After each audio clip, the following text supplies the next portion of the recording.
वो दिन जब मक्का की फिजाओं में नूर फैला हुआ था, जब हर जुबान पर एक ही सदा थी, लब्बैक अल्लाहुम्मा लब्बैक। लाखों लोग, एक मैदान और एक नबी जो आज अपनी उम्मत को आखिरी पैगाम देने वाले थे।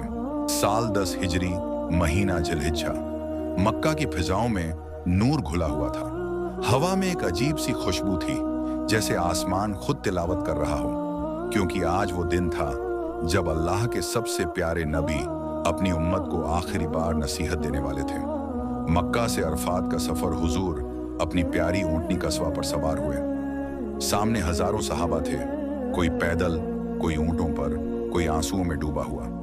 हर लब पर एक ही आवाज थी, लब्बैक अल्लाहुम्मा लब्बैक। वो मंजर ऐसा था कि अगर उस वक्त कोई परिंदा भी उड़ रहा होता तो वो भी रुककर सुनता कि आज रहमतुल लिल आलमीन क्या फरमाने वाले हैं।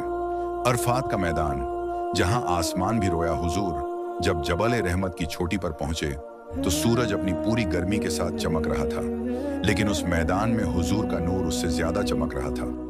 आपने अपने हाथ उठाए, लाखों आंखें आपको देखने लगी, और वो लम्हा जैसे वक्त ठहर गया हो। खुतबे की शुरुआत हुजूर ने अल्लाह की हम्दो सना की और फरमाया, ऐ लोगो, मेरी बातें ध्यान से सुनो, क्योंकि मुझे नहीं मालूम कि शायद इस साल के बाद मैं तुम्हारे बीच न रहूं। ये सुनते ही मैदान ए अरफात में सिसकियां उठी।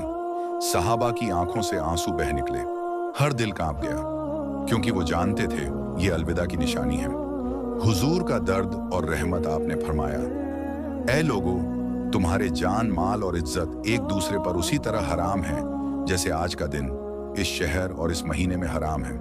फिर आपने उंगली से आसमान की तरफ इशारा करके कहा, क्या मैंने तुम्हें अल्लाह का पैगाम पहुंचा दिया? भीड़ से आवाज आई, हाँ ए अल्लाह के रसूल, आपने पहुंचा दिया। आपकी आंखें नम हो गईं और आपने आसमान की तरफ देखा और कहा, ए अल्लाह, तू गवाह रहना, मैंने तेरी अमानत पहुंचा दी। बराबरी और इंसानियत का पैगाम हुजूर ने फरमाया। ऐ लोगों, याद रखो, किसी अरब को किसी अजमी पर कोई फजीलत नहीं, और किसी गोरे को किसी काले पर भी नहीं। फजीलत सिर्फ तकवा, अल्लाह का डर और नेक अमल में है। ये वो लफ्ज थे जिसने इंसानियत की दीवारें गिरा दी। हर दिल को एहसास हुआ कि इस्लाम रंग या नस्ल नहीं, बराबरी और मोहब्बत का पैगाम है। औरतों के हक पर हुजूर की बात, हुजूर ने बड़ी नरमी से फरमाया, ऐ लोगो, औरतों के साथ अच्छा सलूक करो, वो तुम्हारे पास अल्लाह की अमानत है। उनके हक अदा करो, क्योंकि तुमने उन्हें अल्लाह के नाम पर निकाह के जरिए हासिल किया है। भीड़ में खड़ी औरतों की आंखें नम हो गईं, क्योंकि किसी ने उन्हें इतनी इज्जत और हिफाजत कभी नहीं दी थी। अमानत और रहनुमाई की वसीयत। हुजूर ने अपनी आवाज बुलंद की, मैं तुम्हारे लिए दो चीजें छोड़कर जा रहा हूं, किताबुल्लाह कुरान और मेरी सुन्नत। अगर तुम इन्हें मजबूती से पकड़ लोगे तो कभी गुमराह नहीं होगे। हर सहाबी ये लफ्ज अपने दिल में उतार रहा था, जैसे कोई अमानत संभाल रहा हो। खुतबे का आखिरी लम्हा आपने फरमाया, सुनो ऐ लोगो, जो यहाँ मौजूद है वो मेरा पैगाम उन तक पहुंचाए जो यहाँ नहीं है, शायद वो इसे तुमसे ज्यादा समझे।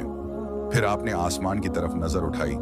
चेहरे पर इत्मीनान का नूर था और होंठों से ये लफ्ज निकले, ऐ अल्लाह, तू गवाह रहना, मैंने पहुंचा दिया। और उसी वक्त वही नाजिल हुई, सूरह अल-माइदा 5:3। आज मैंने तुम्हारे लिए तुम्हारा दीन मुकम्मल कर दिया और अपनी नेमत पूरी कर दी और इस्लाम को तुम्हारे लिए पसंद किया। वो अलविदा। उस दिन अरफात का मैदान रो पड़ा।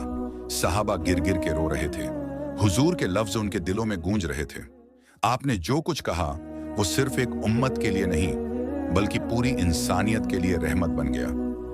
अंतिम एहसास कुछ ही महीनों बाद मदीना की सरजमीन ने उस नूरानी चेहरे को खो दिया, लेकिन हुजूर का वो आखिरी खुतबा आज भी हर दिल में जिंदा है। जब भी कोई मुसलमान नमाज में हाथ उठाता है तो वो यही कहता है, या रसूल अल्लाह, आपने जो पैगाम दिया हमने उसे कबूल किया और हम उसे पूरी दुनिया तक पहुंचाएंगे। ये था हुजूर का आखिरी खुतबा, न सिर्फ एक तकरीर बल्कि इंसानियत की रूह। एक ऐसी आवाज जो 1400 साल बाद भी हर दिल में गूंज रही है।